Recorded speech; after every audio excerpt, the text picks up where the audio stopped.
नमस्कार, आप देख रहे हैं प्रदेश का सबसे भरोसेमंद news channel India news Haryana. मैं हूं आपके साथ नलिनी पांडे और वक्त हो गया है फटाफट 100 का। विधानसभा के मॉनसून सत्र का दूसरा चरण आज सत्र की शुरुआत को लेकर तैयारियां पूरी कर ली गई हैं। स्पीकर ज्ञानचंद गुप्ता ने जानकारी देते हुए बताया है कि नेगेटिव कोरोना रिपोर्ट आने वालों को ही एंट्री मिलेगी। विधानसभा स्पीकर ने इंडिया न्यूज से कहा कि कोरोना टेस्ट के दौरान 3 विधानसभा के कर्मचारी संक्रमित पाए गए हैं। कर्मचारियों अधिकारियों की भी टेस्टिंग होगी।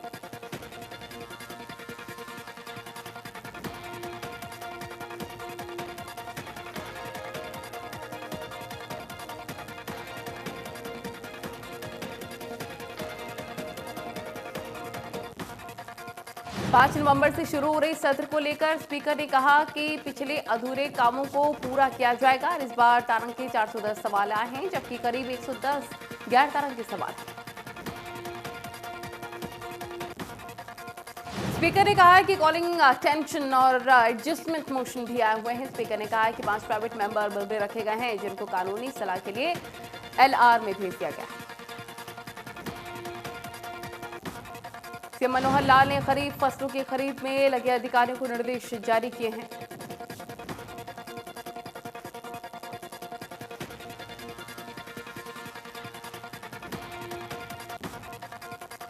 सीएम ने कहा है कि खरीद एजेंसी, आढ़तियों और बैंकर्स की तरफ से भुगतान में किसी तरह की देरी बर्दाश्त नहीं की जाएगी। जे फार्म ये आई फार्म का मिलान खरीद प्रक्रिया का आंतरिक मामला है, उनका मिलान बाद में किया जा सकता है। सीएम मनोहर लाल ने कहा है कि किसान का भुगतान सबसे पहले होना जरूरी है। दीपावली से पहले कोई भी भुगतान लंबित नहीं होना चाहिए।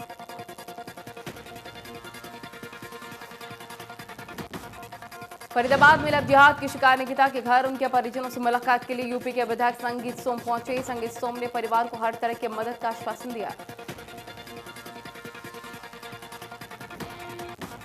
पंजाब के मुख्यमंत्री कैप्टन अमरिंदर सिंह ने ईडी और आयकर विभाग की तरफ से उन्हें और उनके परिवार के अन्य सदस्यों को नोटिस दिए जाने के समय पर सवाल उठाया है। उनका कहना है कि जब वो केंद्र के कृषि कानूनों का विरोध कर रहे हैं, उसी समय नोटिस क्यों भेजा गया। दिल्ली में जंतर मंतर पर धरने के दौरान कैप्टन अमरिंदर सिंह ने कहा है कि उनके बेटे रणेंद्र को ईडी के नोटिस के अलावा आयकर विभाग द्वारा उन्हें और उनके पत्नी परनीत कौर को भी नोटिस मिले। कांग्रेस नेता रणदीप सुरजेवाला की मुश्किलें अब बढ़ने वाली हैं। कुछ महीने पहले रणदीप सुरजेवाला और उनके साथियों पर धोखाधड़ी के आरोप लगते हुए एक शख्स ने गृह मंत्री अनिल विज को सुरजेवाला के खिलाफ कार्रवाई करने की शिकायत की थी। मामले में जांच कर रही पुलिस अब सुरजेवाला के राजनीतिक खत को देखते हुए जांच करने में ढील बरतती हुई नजर आ रही है।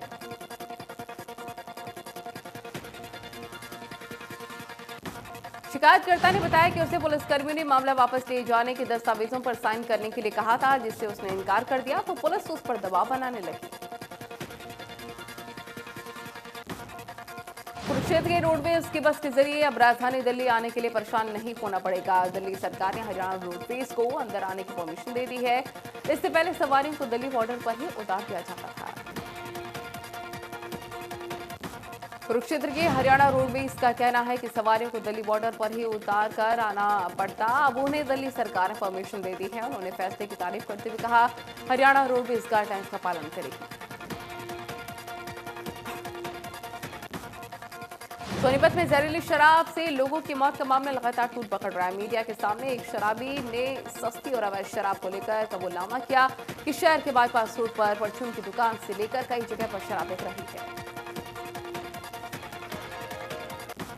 शराबी ने कहा कि यह कारोबार 1 से 2 महीने से नहीं बल्कि 2 साल से ऐसे ही चला आ रहा है। सोनीपत में जहरीली शराब पीने से 27 की मौत हो चुकी है। पुलिस की कार्यप्रणाली पर सवाल उठ रहे हैं।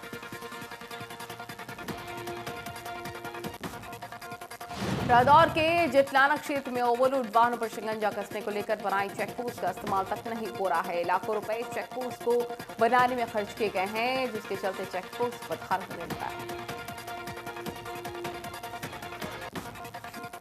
ऐसा ही एक चेकपोस्ट रादौर के गांव गुमथला के पास करनाल यमुनानगर सीमा पर बनाई गई थी, लेकिन शरारती तत्वों ने इसे तोड़ डाला। स्थानीय लोगों के मुताबिक ओवरलोड वाहनों को रोकने के लिए 2 साल पहले चेकपोस्ट बनाई गई थी।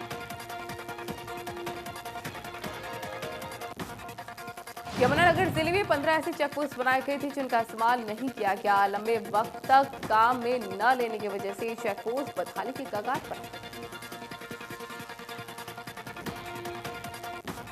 हिसार के एसपी बलवान सिंह ब्राड़ा ने शहर के अलग अलग बाजारों में ट्रैफिक व्यवस्था की जांच की और दिशा निर्देश दिए। आगामी 7 तारीख से लेकर 14 तारीख तक बाजारों में भारी पुलिस बल की तैनाती की जाएगी और किसी भी प्रकार से बड़े वाहन बाजारों में प्रवेश नहीं कर सकते। उन्होंने बताया है कि बुधवार को 4 बेसिस पर बड़े वाहनों को बाजार में घुसने नहीं दिया गया और इससे बाजार काफी खुले नजर आए, जिसके आधार पर ऐसा करने का फैसला लिया गया। महेंद्रगढ़ के आरपीएस स्कूल में जिले के प्राइवेट स्कूल संचालकों की प्राइवेट स्कूल एसोसिएशन के बैनर तले एक मीटिंग आयोजित की गई, जिसमें जिले के सभी पदाधिकारियों ने हिस्सा लिया। मीटिंग में सरकार से मांग की गई कि कक्षा 6ठी से 12वीं तक स्कूल तुरंत प्रभाव से खोले जाएं। इसके साथ ही वार्षिक परीक्षा की तारीख बढ़ाई जाने की मांग की गई। साथ ही मीटिंग में ये भी मांग की गई है कि अस्थायी मान्यता प्राप्त स्कूलों को सत्र 2020 और 21 की मान्यता दी जाए। उन्होंने कहा कि 1 महीने से बच्चे आ रहे हैं, लेकिन कहीं से कोरोना पॉजिटिव की बात सामने नहीं आई है, कि अच्छी बात है। किसान संगठनों की तरफ से मोदी सरकार द्वारा लाए गए कृषि कानून के विरोध में आज किसान संगठनों ने किया चक्का जाम का आह्वान।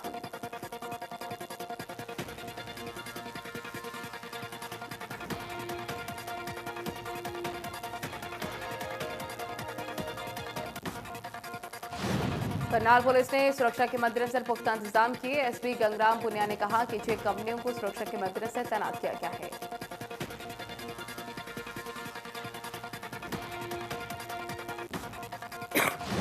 कुरुक्षेत्र में किसानों ने कृषि कानून के खिलाफ 5 नवंबर को देश भर के हाईवे जाम करने का ऐलान किया। धान की पेमेंट नहीं होने के चलते किसान परेशान हैं।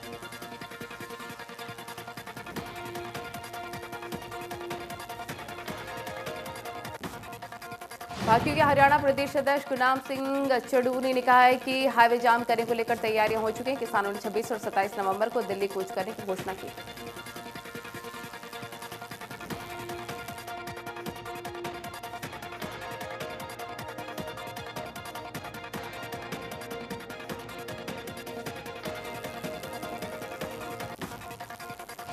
करनाल की एसीजेएम कोर्ट ने आदेश दिया कि किसान नीलोखेड़ी में national highway, state highway, railway station और ऐसी जगह पर प्रदर्शन नहीं करेंगे जहां पर आम जनता को परेशानी हो।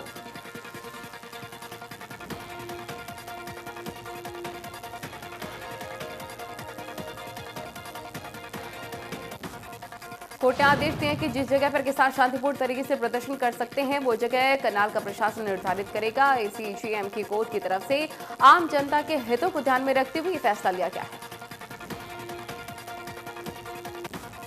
हांसी के तोशाम रोड पर निर्माणाधीन न्यू ऑटो मार्केट में अवैध दुकानों पर एचएसवीपी की ओर से कार्रवाई की गई। एचएसवीपी की ओर से कार्रवाई करते हुए कई दुकानों पर पीला पंजा चलाया गया।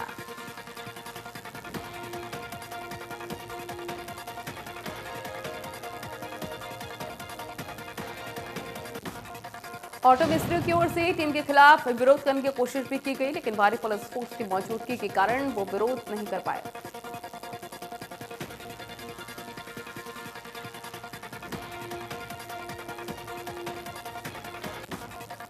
भिवानी में व्यवस्थाओं को लेकर डीसी और एसडीएम अपनी टीम के साथ शहर का रात में दौरा करते नजर आए हैं। डीसी जयप्रीत सिंह आर्य ने बताया कि शहर की समस्या को दूर करने और व्यवस्था को सुधारने के लिए अब हाईटेक तरीके से काम किया जाएगा। डीसी के मुताबिक व्यवस्था सुधार के लिए हर विभाग के अधिकारी और कर्मचारी को काम करने से पहले और काम पूरा होने के बाद मौके से फोटो या फिर वीडियो अपलोड करने होंगे। उन्होंने बताया है कि इस व्यवस्था की निगरानी एडीसी और एसडीएम करेंगे।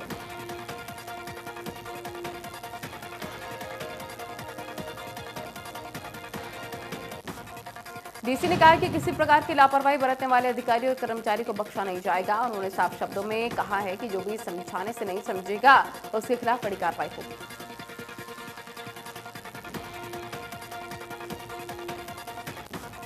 गौकशी की सूचना मिलते रेड मारने गई पन्हाना पुलिस को ग्रामीणों के विरोध का सामना करना पड़ा। राजपुर गांव के लोगों के विरोध करने पर पुलिस को फायरिंग भी करनी पड़ी।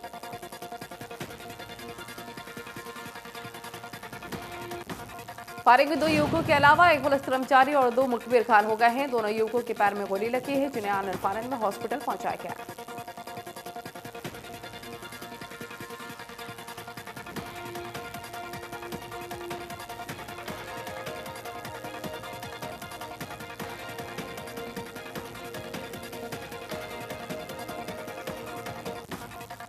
मामले में पुलिस ने मौके से 3 लोगों को गिरफ्तार भी कर लिया है।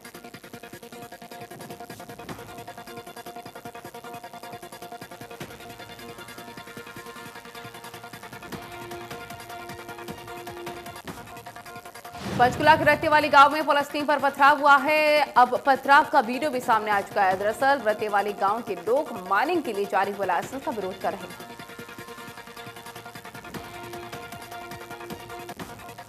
विरोध के दौरान जब पुलिस रतेवाली गांव उन्हें समझाने के लिए पहुंची थी तो गांव वालों ने उन पर पत्थरबाजी शुरू कर दी। इस पत्थरबाजी में 3 महिला समेत 16 पुलिस वाले घायल बताए जा रहे हैं, जिसमें से 3 की हालत नाजुक है।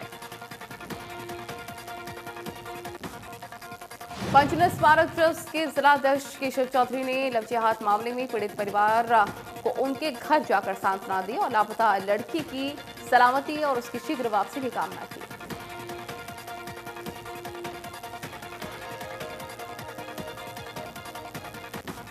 मामले में उन्होंने उत्तर प्रदेश के हमीरपुर सांसद और हरको बैंक के चेयरपर्सन से लापता छात्रा की मां से बात कराई, जिन्होंने उसे 24 घंटे में कार्रवाई का आश्वासन दिया। लापता छात्र के परिजनों ने पुलिस की कार्यशैली पर भी सवाल उठाते हुए कहा कि पुलिस ने मीडिया में यह खबर आने के बाद अपना काम शुरू किया। अगर वो पहले ही अपना फर्ज निभाती तो अब तक उनकी बेटी घर पर होती। उन्होंने कहा कि अपनी बेटी की तलाशी में पैसों की तंगी के चलते अपनी 2 भैंसों को भी बेचा जा चुका है, लेकिन कहीं से भी कोई मदद नहीं मिल पा रही। उन्होंने कहा कि लगभग 25 दिन हो चुके हैं, लेकिन अब तक उन्होंने भरपेट खाना नहीं खाया। फेसबुक पर दोस्ती करना एक युवती को महंगा पड़ गया। दिल्ली की एक युवती से 4 दिन तक बंधक बनाकर सामूहिक दुष्कर्म किया गया। युवती दिल्ली से रोहतक अपने दोस्त से मिलने पहुंची थी। 31 अक्टूबर को युवती अपने फेसबुक दोस्त से मिलने के लिए रोहतक पहुंची, जिसके बाद उसे दिल्ली बाईपास के एक होटल में ले जाया गया, जहां उसके साथ दुष्कर्म करने के बाद उसे कमरे में बंद कर दिया गया। सूचना मिलते पुलिस मौके पर पहुंची और पीड़िता को होटल से बाहर निकाला गया है। मामले में पुलिस ने होटल संचालक और युवक के खिलाफ केस दर्ज किया।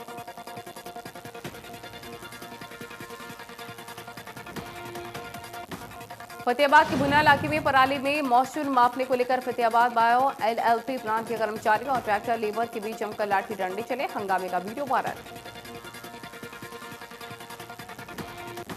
कर्मचारियों ने मामले को लेकर पुलिस को शिकायत भी दी है। किसान पराली के गट्ठे कंपनी में बेच रहे थे, वहीं मजदूरों पर उठान की जिम्मेदारी थी, लेकिन मॉइस्चर नापने पहुंचे अधिकारियों पर हमला हो गया। पलवल के 6 स्टार गांव चनाचौली में अवैध तरीके से पंचायत जमीन से मिट्टी की गहरी खुदाई की जा रही है। ग्रामीणों का आरोप है ये ग्राम पंचायत से इसके बारे में शिकायत भी की गई, लेकिन फिर भी धरने से खनन किया जा रहा है। ग्रामीणों का ये भी आरोप है, लेकिन जिला प्रशासन भी मामले में कोई कार्रवाई नहीं कर रहा। ग्रामीणों ने आरोप लगाया है कि इस पंचायती जमीन पर सैकड़ों से भी ज्यादा हरे पेड़ पौधे थे, जिन्हें पंचायत में सरपंच द्वारा कटवा दिया गया। पलवल में चोरों ने भगवान के घर को निशाना बनाया। होरल सती सरोवर पर प्राचीन शिव मंदिर में लगे ताला को तोड़कर भगवान शिव के चांदी के मुकुट, चांदी का छत्तर के अलावा अन्य आभूषणों पर भी हाथ साफ किया और फरार हो गए। मंदिर के पुजारी की माने तो रात 9 बजे आरती करके वो गए थे। जब सुबह मंदिर पहुंचे तो मंदिर का ताला टूटा था और सभी आभूषण गायब थे, जिसकी सूचना पुलिस को दी गई।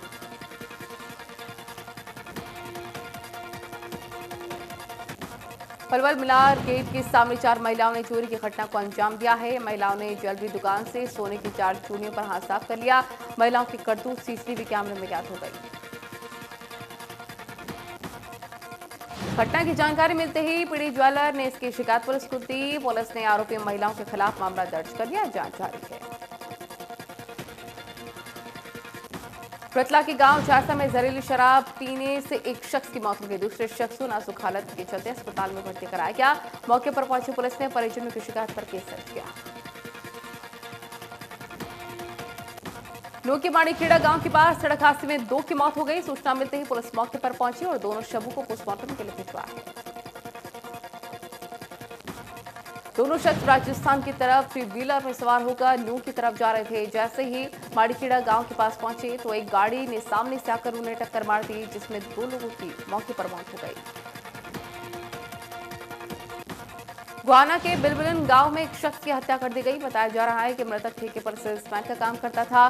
कुछ अज्ञात बदमाशों ने उसे गोली मारकर मौत के घाट उतार दिया।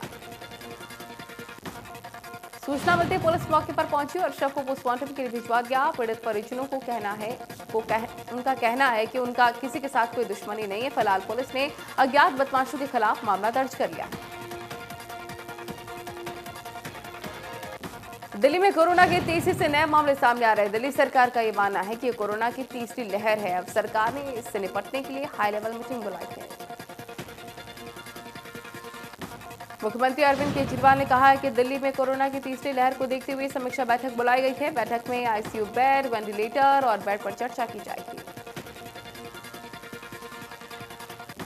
मुख्यमंत्री अरविंद केजरीवाल ने कहा है कि पिछले कुछ समय से दिल्ली में कोरोना के मामले काफी बढ़े हैं। थर्ड वेव इसे कहा जा सकता है। प्राइवेट अस्पतालों में आईसीयू बेड के लिए सुप्रीम कोर्ट भी जा रहे हैं।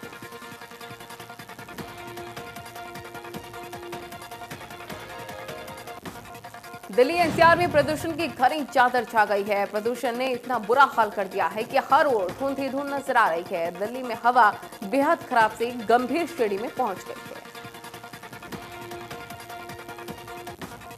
पहले दिल्ली में हवा की गुणवत्ता में आंशिक सुधार देखा गया था और कुछ समय के लिए AQI 300 के नीचे भी चला गया था, लेकिन हवा फिर से खराब हो गई, जिससे विजिबिलिटी भी कम हो गई है और लोगों को घुटन का सामना करना पड़ रहा है।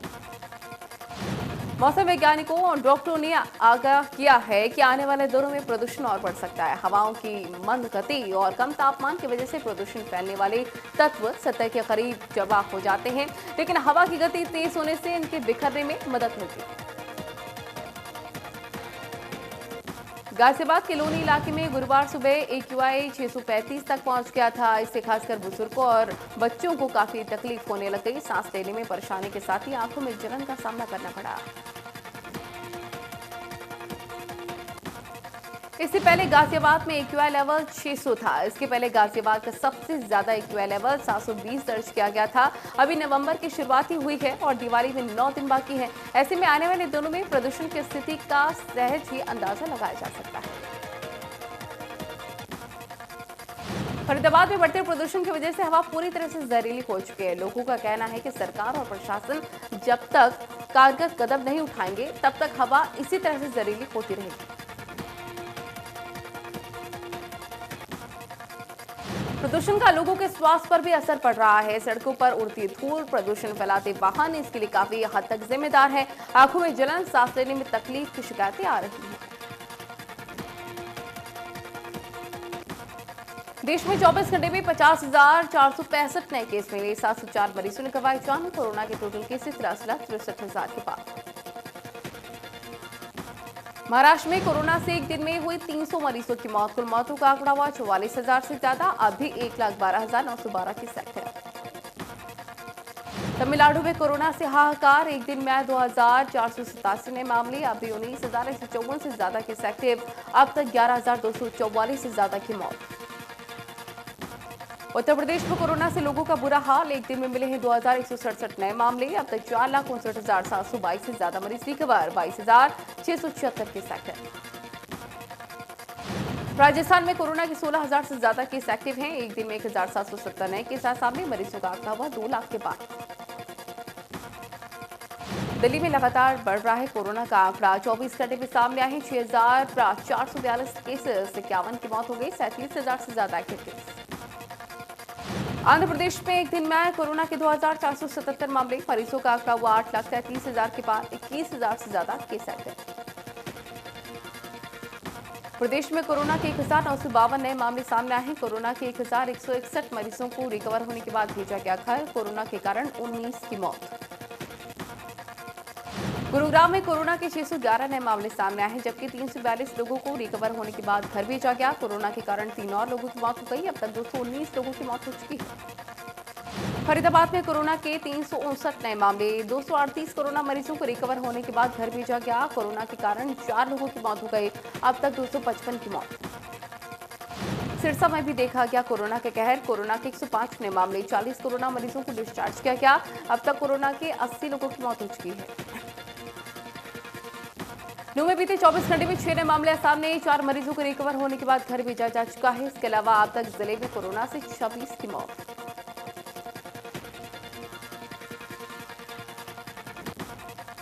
नानावत के गांव खांडाखेड़ी में सरकार के नियमों की धज्जियां उड़ाई जा रही है। कोरोना काल में 7वीं कक्षा में बच्चों को भी क्लासेस में बुलाया जा रहा है। सरकार के आदेशों के मुताबिक कक्षा 9वीं से 12वीं तक के बच्चों को क्लासरूम में बुलाया जा सकता है। गांव खांडाखेड़ी के स्कूल में बच्चों के हाथों को सैनिटाइज नहीं किया जा रहा। कई बच्चों ने मास्क भी नहीं लगाए हैं। सरकार ने छोटे बच्चों को अभी तक स्कूल में आने की इजाजत नहीं दी है, लेकिन स्कूल में कक्षा 7 की कक्षा लगाई जा रही है।